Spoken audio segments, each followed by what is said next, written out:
So in the pilot house, we came in, we removed all the electronics. So we had a plotter here, we had a radar here. They're all different manufacturers, different, age ranges. We had a power supply here, a power supply here, power supply here, power supply here. We want this boat to be as modern as possible. So we have the opportunity to bring this up to, 2022 specs. The throttle and clutch control, they're switching to a different control, so it's still, 1940s. Brass, it has, forward slow, forward medium, full stop, that type of thing. On the inside of that is electronic controls that sends that information via wire to the transmission and to the throttle. It's very important that the original look of the pilot house is maintained, no matter how many additions that we're making to it. It's essential that we keep the original look of the whole boat, no matter what modern amenities we add to it. And the pilot house is obviously a key component of that because it's so important to the aesthetics. We're basically stripping everything out of the pilot house, and we're going to build that new cabinetry. Everything that we're building is built very similar to the original construction, and we're actually returning to that. We are adding electronics, modern electronics. I think any big boat needs modern electronics. But with this, we're doing it in a way when we're not running the boat, it's all hidden.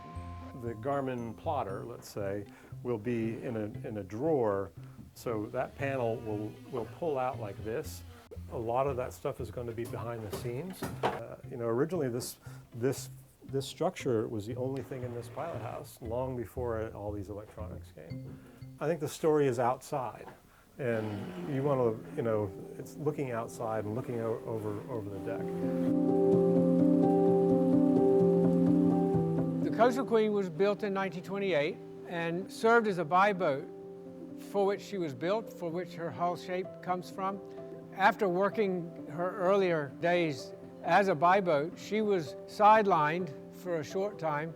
The yachtsman bought the boat with the vision of converting it for pleasure cruising and then running a charter business up and down the East Coast, namely from the Chesapeake Bay down south through Florida into the Bahamas and then back again. And he would charge people to go along for the ride and to experience running up and down the intercontinental waterway.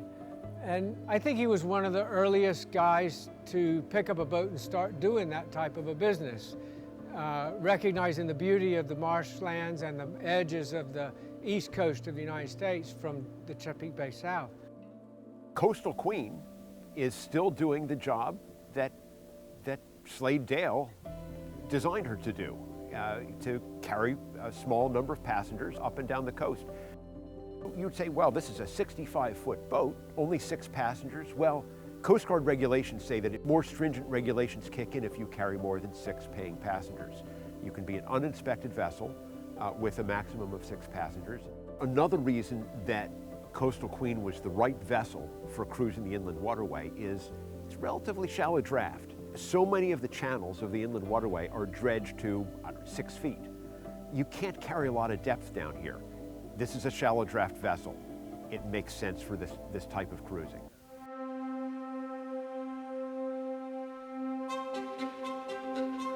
The pilot house is not just for the captain.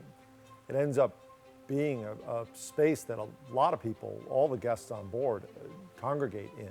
There's no better view when you're going up the intercoastal or coming into a harbor than being in the pilot house. People like to be there, and so making sure the pilot house has that historic look to it is really important.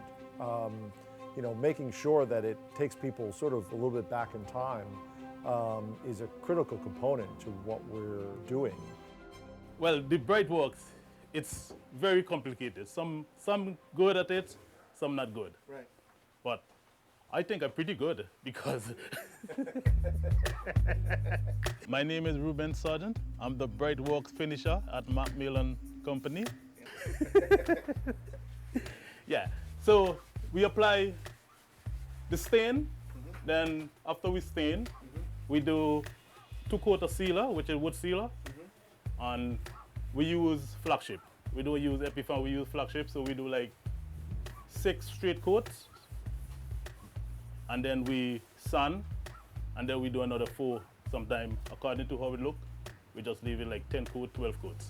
It take me 1 week from Tuesday to Tuesday to strip the whole interior. Wow. So when we finish prep now with 80, we're gonna go down to 180. Right. And then we apply the stain.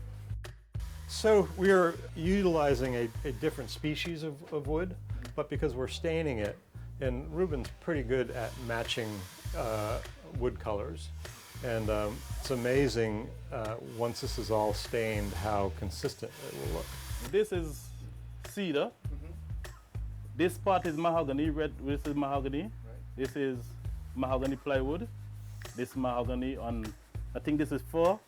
So sometimes you have to apply this stain twice because the wood don't take it as much as the mahogany. Right. Because we use red mahogany stain. Right. The stain I'm mixing with 333. So this we call cheesecloth. You can apply it with this.